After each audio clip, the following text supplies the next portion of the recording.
Noémie Verdon is trained as an historian of South Asia, and she's currently working at the University of Lausanne on a Swiss National Science Foundation scholarship on intercultural exchanges and cultural changes, the Shahi kings of early medieval Gandhara and Punjab. Her specialization include Arabic and Sanskrit, al-Bīrūnī's life and works on India, the history of yoga, the history of early medieval northwestern India, Pakistan, and Afghanistan. And in her research, she often focuses on the history of ideas, their evolution and transmissions from one culture to another. So during her research, she has always been keen to share knowledge, notably through documentary films. She also has started writing for the general public with an introductory book on the history of tantrism. And she is the author of this book, the books Sānk and Pātanğal, a Sociocultural History of al-Bīrūnī's interpretation of Sāṅkhya and Yoga.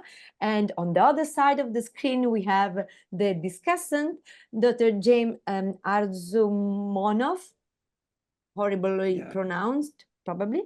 Yeah, sorry. Is the Lud and Rosanne Roche Foundation postdoctoral fellow at the Department of South Asian Languages and Civilization at the University of Chicago. As a historian of early modern and modern Persianate intellectual history in South Asia, Jean works on textual encounters between Islamic and Indian cultures. So in 2021, he obtained his PhD in South Asian Studies from the Université Sorbonne Nouvelle, Paris 3, with a dissertation on the representation of Indian sects and ascetics in Indian Persian literature between the Mughal and colonial periods. And building on this research for a forthcoming book that I'm really looking forward, he studies the involvement of non-Muslim literati in Persian literary production, and more particularly in the development of Hindu devotional literature in Persian. And he has published several articles on the astronomical and astrological works of Mullah Farid and Mullah Tayyib, two brothers active in the early 17th century. And I'm really looking forward to this exchange. Thank you so much for joining us. Thank you. Thank you for the invitation to discuss Noémie's book. I'm sorry, I have an allergy, so hopefully you will be able to hear me. So I think it's fine. So hello, everyone. Hello, Noémie. We just met once. It was on over Zoom. It was a COVID period. So it's my pleasure to introduce a book, and I read it with great pleasure. So I will start as I was requested with an overview of the book, and then I will ask a few questions to kickstart the conversation. So just as a remark, of course, I encourage everyone to buy the book if they're interested, but it's also downloadable as an ebook, open access ebook, so that makes it very widely available. So you can also download it right now, right after this conversation. So the book is entitled the book Sānk and Pātanğal, a Sociocultural History of al-Bīrūnī's Interpretations of Sāṅkhya and Yoga.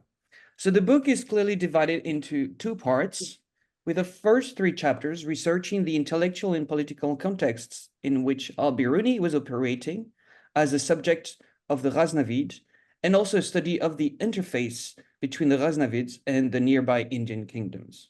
The last three chapters contain an analysis of al-Bīrūnī's writings on Sāṅkhya and Yoga, reconstructing his translation strategies and comparing the Arabic text with the Sanskrit evidence.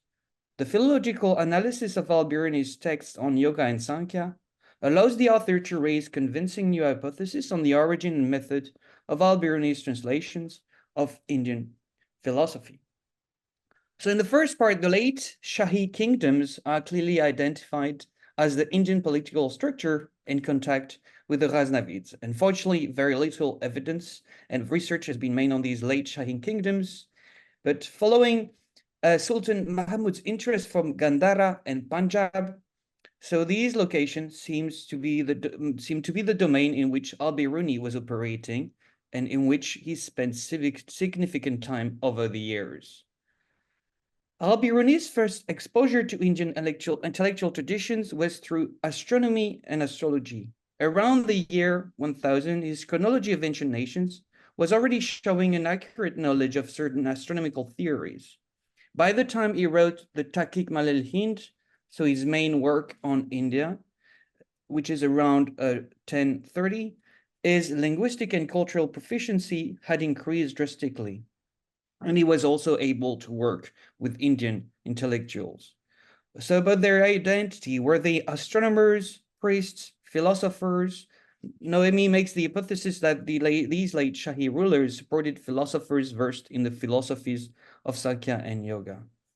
Progressively, the focus of the book changes, and it squarely addresses al-Bīrūnī's two non-translations of Indian philosophical works. The first is the Kitab Sānk, which is not extant. The second is the Kitab Pātanğal, which was edited by Ritter in 1956 and translated by Pinnes and Gelblum in 1977. As the titles made clear to scholars early on, these texts deal with two central philosophical traditions, respectively that of the Sānkhya and that of Yoga. The Arabic translations are evidently engaging with the foundational texts of these two traditions that date from around 4th and 5th century Common Era. In Noémie Verdon's own words, broadly speaking, the authoritative text Sānkhya Karika and its commentaries elaborate metaphysical and ontological aspects of the Sānkhya system, while the Patanjala Yoga Shastra provides a thorough description of mind states, levels of concentration, and practical means to master the mental. So these two texts are considered to be the sources for the two texts written by al-Bīrūnī, so the Kitab Sānk and the Kitab Pātanğal. Paradoxically, for the name of our conference, al-Bīrūnī never uses the word yoga in his interpretation of the title of the source, Patanjala, the Patanjala Yoga. And more generally, in the context of Indian philosophy, it doesn't appear in his Kitab Pātanğal nor in his book on India, the Tahqiq al-Hind. So one of Noémie's main arguments is that al-Bīrūnī was using the root text in conjunction with a commentary, and she deploys a number of strategies to ascertain which was the source origin, the origin of this text.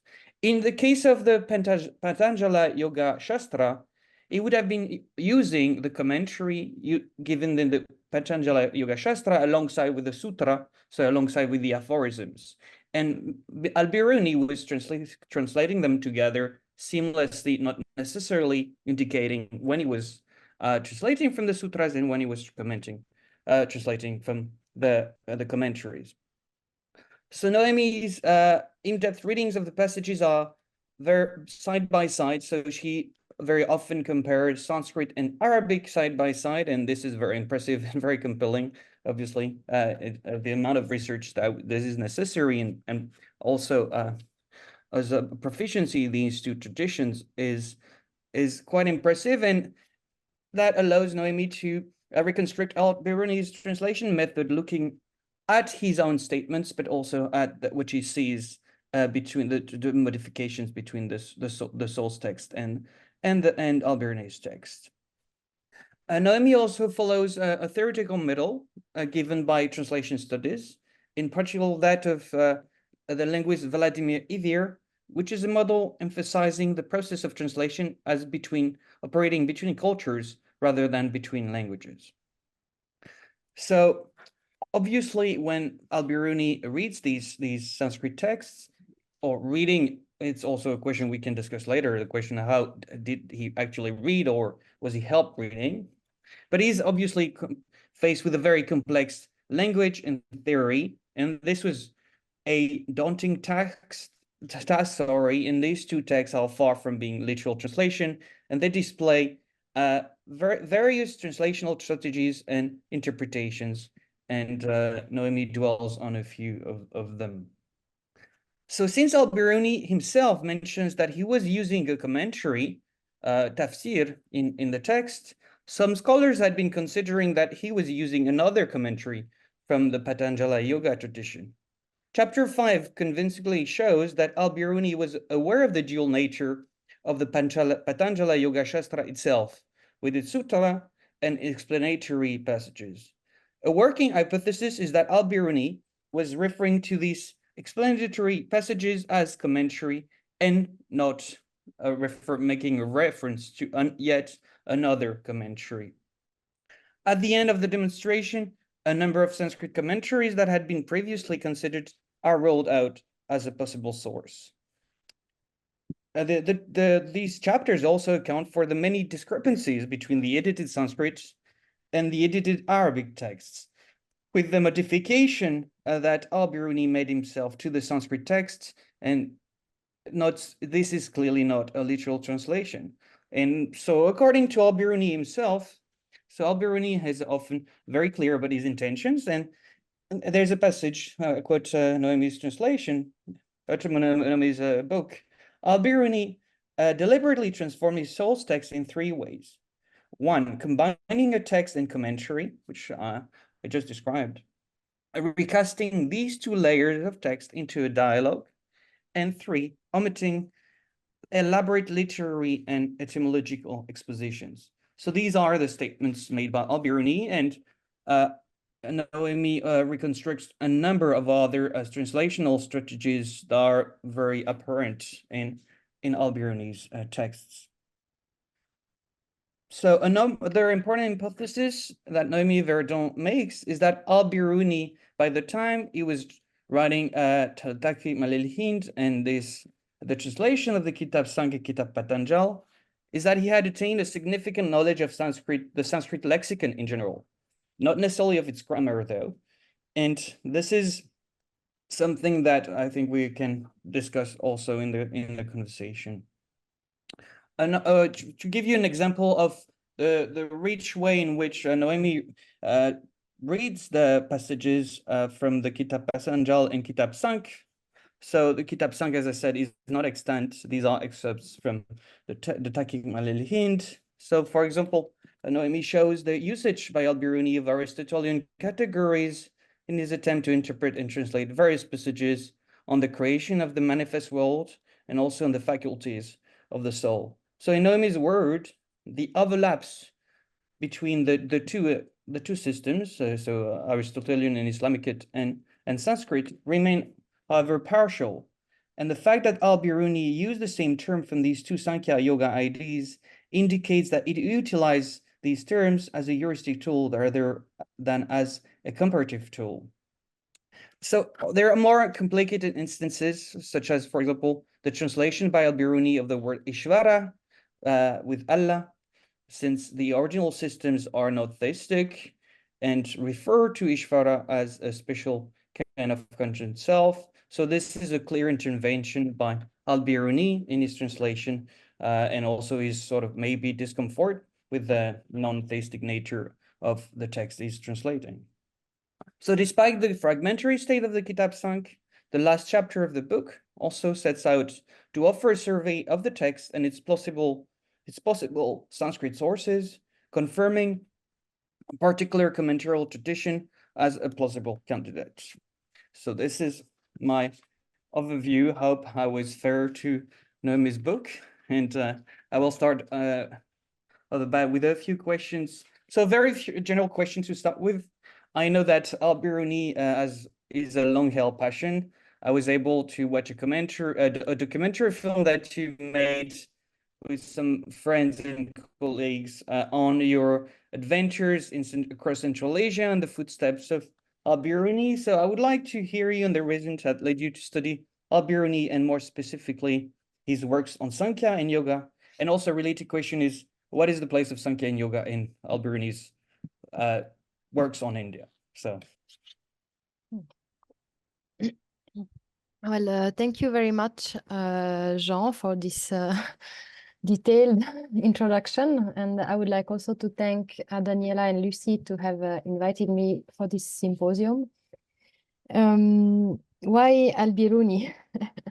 So I was basically very much interested into languages when I did my master studies, and I studied Arabic and Sanskrit. And once I asked my then supervisor, Johannes Bronckhorst, that, okay, what can I study? Which actually combines both languages. So, and he proposed me to study him, to study al-Bīrūnī. And indeed, now it has been, I think, 15 years or more that I have been studying these figures, these historical figures. And why yoga and Sāṅkhya? The main reason, and it appears also from my book, is that al-Bīrūnī mostly only mentions these two Indian philosophy in his Tarkik Malil-Hind. I mean, he quotes from the Gita abundantly, he quotes from the Purana, but in terms of what we call darshana is, sorry, so when we are talking about darshana, it's only Sāṅkhya and yoga, and he has almost no knowledge of other darshana. And yeah, I wondered why, and I thought that would be good to compare what we have in Sanskrit and what we have in Arabic. Yeah.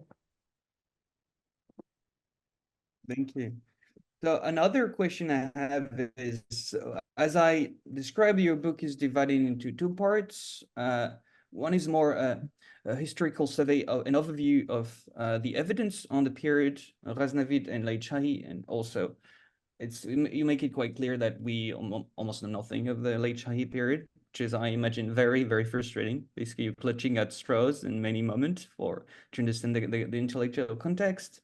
And the other is the comparison between the Arabic Sanskrit texts. So, and I wondered if you could say a few words on your methodology and the objectives, choosing this very philological comparison between the Arabic and Sanskrit written evidence. So how did you approach your subject? And also, given the complexity in combining these two very different scholarly traditions, how did you build this dual philological approach, and did you have any models or references guiding this sort of work? Yeah, maybe I'll just start by explaining why I structured the book in historical and philological study. When I began to study al-Bīrūnī, I realized that there were many gaps. Even if he is a well-known figure, even if he is very often referred to as the one who, as the first ethnographer, for instance, as the first Indologist. But I realized that his life was not well contextualized, that the places where he was in the territory that was India at the time, or the territory that hosted this culture, we did not know. And in order to understand how it translated and how he approached the text, it was necessary to understand how he approached India, in which places, which people maybe informed him about these two texts.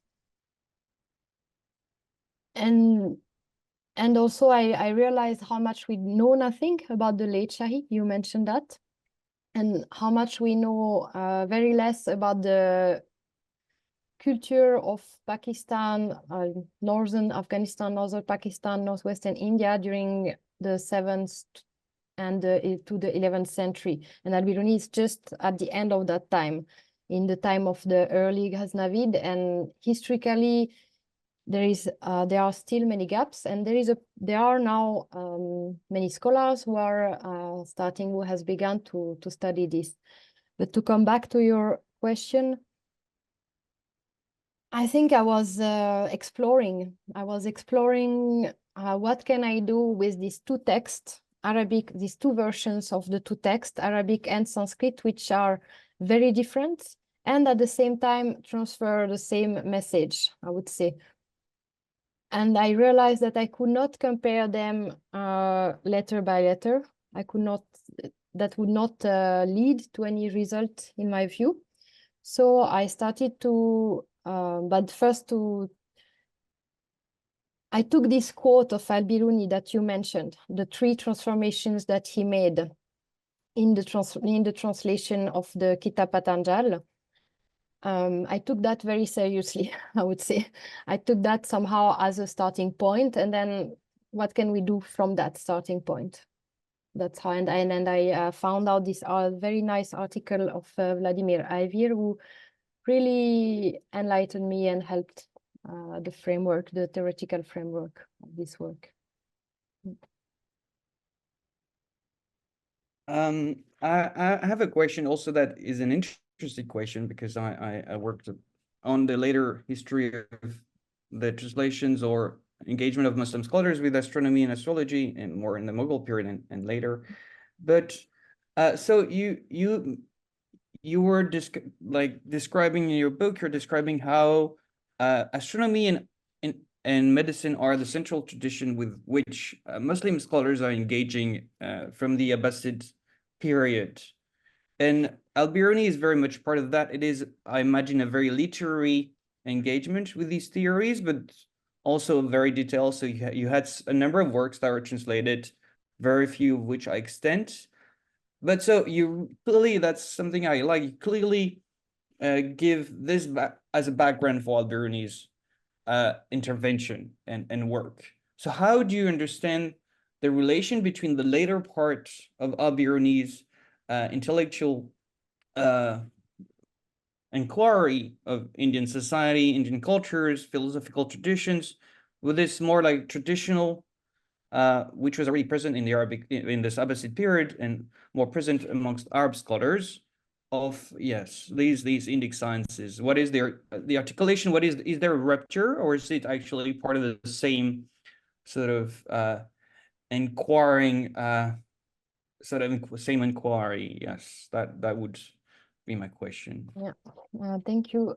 I don't think there was a rupture, but rather an evolution of his knowledge, of his toolbox, I would say.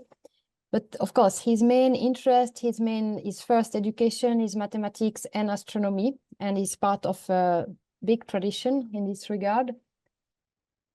I think he was very much interested in writing about India also for that reason, because Indian science was famous. I mean, Indian astronomy, Indian mathematics was was already translated. It was famous already among Muslim scholars at his time. And if you take the Tahqiq Malil Hind, actually half of the book is dedicated to astronomy and mathematics, more than that even. So only a small part of it is dedicated to religion, philosophy, or culture or customs. And I think one of the red thread of al-Bīrūnī's interests, not only in India, but also on Persian civilization or other civilization, is this connection between astronomy and calendar, human calendars. And you can see almost throughout his work, even within the Al-Qanun al-Masudi, which is not translated, but we can see that he connects astronomical reflection with description of festivals, of calendar, of different civilization. And he does so also in his book of India. And there is a very interesting passage, which I want to explore a little bit more, when he describes 37 festivals that are taking place in India, which probably he heard of. I don't know if he witnessed them. And he gives exactly when they occur, like which tithi or which lunar day, of course, which months. And so I think that could have been, or that would be one of the red thread of also al-Bīrūnī interest in India and in other civilizations, not only in India. Great. Question, how much do we have for this part of the conversation? I mean, we will start with the opening to the floor and then back, let's say. So we have a question from Patricia, and then we will come back to you, Jean, for sure. Sure. I don't mind if people have questions. I'd be very happy to. Yeah. Patricia. And so, Noémie, it's really nice to see you again. It's been a very long time. I have a question about, do we have any evidence that al-Bīrūnī was actually interacting with any practitioners, or was he more kind of hanging out with the erudite, book reading, book copying folks? I ask this because in alchemy, he specifically notes that he wasn't allowed, like they wouldn't let him learn their sciences. And he seems very embittered by this. But he seems embittered by it in a way that makes me wonder if other people were giving him access, or it was just yet another group that was like, you can read the books, but the practice is off limits. That's a difficult question, I would say. But I think he was mainly in contact with erudites, who probably most of them, that's still very hypothetical, but still most of them, I would think that they belonged to the royal court of the late Shahi, so Brahmins, philosophers, astronomers. And it is clear from his writing that astronomers and philosophers, or he said people versed in books of wisdom, so he does not use the word philosopher, but those were the people we can be sure he interacted with. I doubt that he actually talked with practitioners, but also perhaps that asked the question, at the time of al-Bīrūnī, in this period, who were those who studied or read the Yoga Shastra of Patanjali, and what were their practice exactly based on that book? And of course that he does not say much about it. I started to refine a little bit this question of whom he met and what kind of information he got from whom. And something which always, which he mentions a lot is this division of the society between educated and uneducated people. And of course, for him, educated people, I will simplify, are good everywhere, even among his peers. And uneducated people are idolatrous. They are not able to conceptualize abstract form in, for example, when we talk about religion and God. So in that way, he retraces the knowledge of these educated people, and perhaps he knew about the practices and customs of so-called uneducated people. And in his book on India, somehow it seems that he mixed that a little bit, which gives the impression that, for example, the way he transmits religion is a really a mix of different things put together. And we don't know. There was a question that whether al-Bīrūnī transmitted a Shaiva or a Vaishnava society, for instance. But I'm digressing a bit from your question. But anyway, this is complicated to know, to understand exactly. But there was this different levels of the society, I think, and probably he mostly met erudites, non-practitioners. Perhaps he saw practitioners, but I doubt he would have interacted with them, maybe. Great, thank you for that. We've got a question from Elizabeth, and I think she's been able to unmute. David Gordon-White has also let us know that there's a new translation of the Kitab Patanjal was published in 2022 by Maria Koza. So I think you just wanted to add that into it. But Elizabeth. Yes, thank you. I actually studied al-Bīrūnī's version, not studied, looked briefly at al-Bīrūnī's version with Tuvia Gelblum, but I think we were looking at the English. This was during my master, so it's a long time ago and I'm totally ignorant. So consider my question in that light. You say, though, which struck me, that the Sanskrit version and al-Bīrūnī's version are very different, which that doesn't surprise me because, it's being such completely different languages, obviously, at all levels, linguistic, cultural, and so on. But that they say the same thing, that puzzles me most. Is that what you said, that al-Bīrūnī's version said the same thing as the Yoga Sutra, or did I misunderstand you? What I meant that the words are very different, but the global message, I would say, is still similar. I mean, with adaptation from al-Bīrūnī's side, of course. Yeah, that's Well, what I meant. Congratulations to him, because Yeah. you know, it's a very difficult exercise. Yeah. One last little technical question: does he actually include the version of the Yoga Sutra in his text, manuscript nowadays, suppose, or recension that has been collated, or do we know what he's translating just because we take a standard version of the Sanskrit text of the Yoga Sutra, which is kind of possible, much more so than for other texts?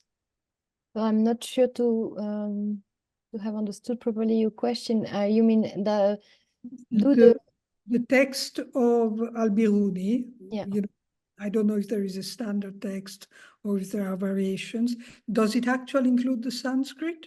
No, I mean, it translates the Sanskrit, and there is only one manuscript of the Kitab Pātanğal, Arabic manuscript, and the sutra form disappears in his work because he changes the format of the text, and then it's shaped into a dialogue, question answer, and some questions will regroup the subject of several sutra and commentary.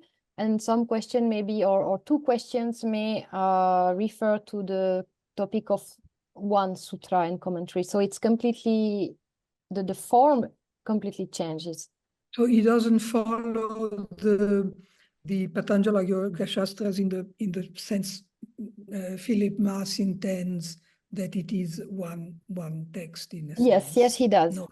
Yes, that he does, because he includes commentary parts in his translation, but without saying it's a commentary. You have a dialogue, and into this dialogue you have sutra and commentary mixed, and it follows the structural order, I would say, of the Patanjala Yoga Shastra. The themes, one after the other, they follow the same patterns, I would say. So in that sense, he could be translating the Patanjala Yoga Shastra as a...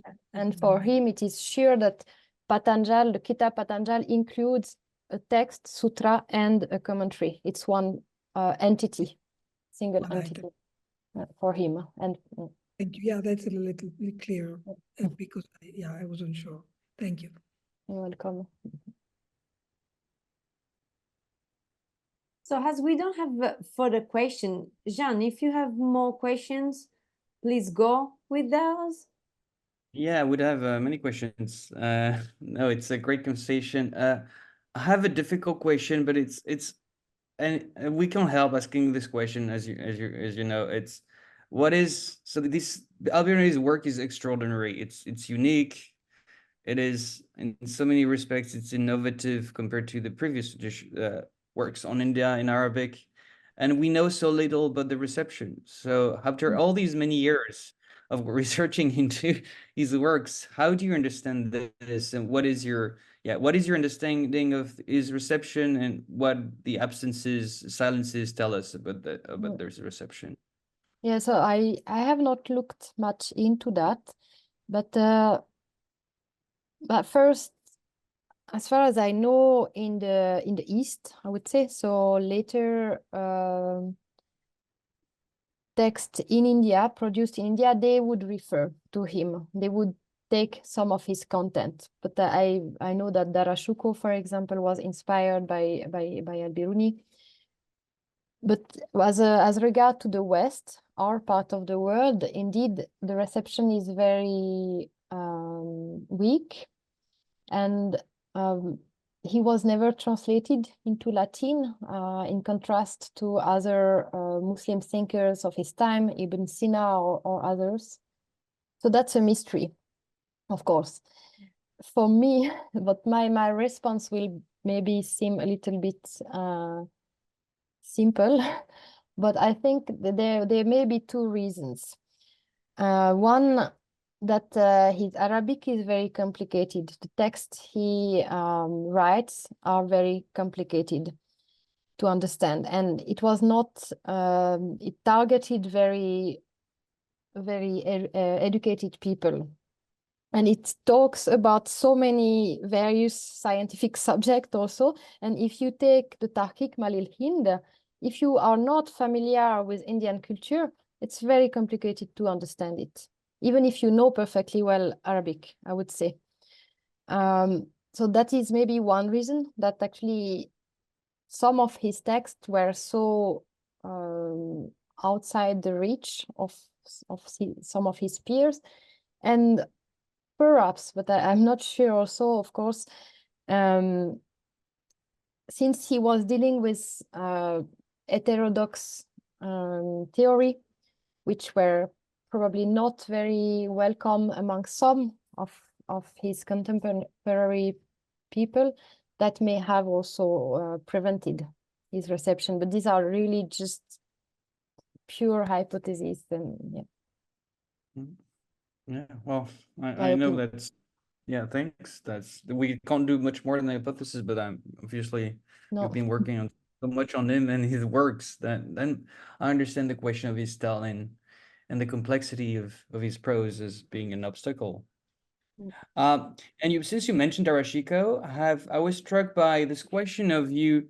So in the way you described the translation, there is, so al-Bīrūnī has also for the Sāṅkhya, even though we don't really know exactly, Sāṅkhya Karika. So there's the sutra text, the commentary, then some oral help that he got from scholars, and then his own interpretation. And that reminds me of what has been found about the Sir Akbar. So the Darashiko's, I mean, the translation of the Upanishads attributed by Darashiko, because basically it seems that the Persian text is the translation of the Mula, I mean, the text, the Upanishads, Shankara's commentary, and then there is obviously the oral intermediary, because it's a sort of teamwork, and then the Sufi so sort of hyper commentary. So there's a very complex layering of interpretation. So I wonder how you understand this for your text, and also maybe interested in this broader context of translation. Well, again, you said the word, I think importantly was the teamwork. They were not only one or two working on one text or on one translation. In some cases, they were even many. I mean, in al-Bīrūnī's case, I don't know, we don't know of any names, one of his colleagues from the Arabic world, for example. We don't have that information. But we know there are other examples close to his context where there was such collaboration, and we, I think that adds to the complexity, but at the same time gives some keys to understand how the text can be analyzed and cut a little bit, even if it is artificial, just to how to say undo the knot and understand better. A related question is, you are rather generous in your assessment of al-Bīrūnī's proficiency in Sanskrit, which I like, because I think we often tend to underestimate early modern scholars' proficiency in other languages. I don't know why, but that's the feeling I get also in Indo-Persian studies. So what is your impression? Because you several times there's the question obviously of the intermediary, maybe vernacular intermediary. Yeah. So and the question of the vocabulary, but not the grammar, maybe wouldn't hit so. Well, I think there was an intermediary language, of course. So Persian probably may have been one of them between the Indians and himself. and vernacular, but we don't know which could have been this vernacular language. Punjabi, maybe, of something related to early Punjabi.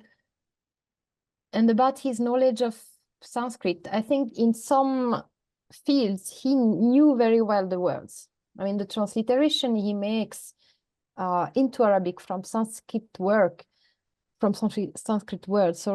is it's very accurate, and it's very close to the Sanskrit pronunciation. So for me, it's clear that in some fields, astronomy, philosophy, he was very well aware of this word. But the Sanskrit grammar, as you know, is complicated, and I doubt that he would have learned that completely. And that's how the informants, the Indian informants, would have helped him. So reading the text together, but the informant helping in understanding the grammar. And that's how we get this adaptation from him, but also due to the informants who commented that text to him, I think.